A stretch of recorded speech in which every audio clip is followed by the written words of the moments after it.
Ma'lumotlarga ko'ra, yong'inlarning aksariyati maishiy ehtiyotsizlik oqibatida yuzaga keladi. Ayniqsa, sovuq mavsumda isitish moslamalaridan noto'g'ri foydalanish yong'in xavfini yanada oshiradi. Shu bois favqulodda vaziyatlarga tayyorgarlik masalasi alohida ahamiyat kasb etadi.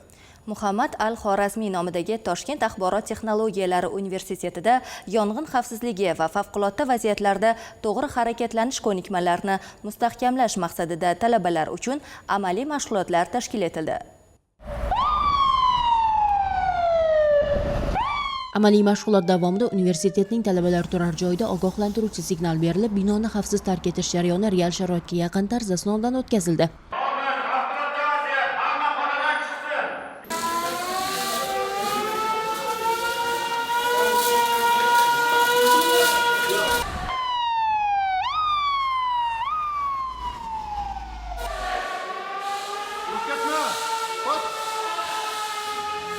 Shundan so'ng ularga yong'in kelib chiqishining oldini olish, favqulodda vaziyatlarda to'g'ri harakatlanish qoidalariga qat'iy amal qilish bo'yicha tushuntirishlar berildi.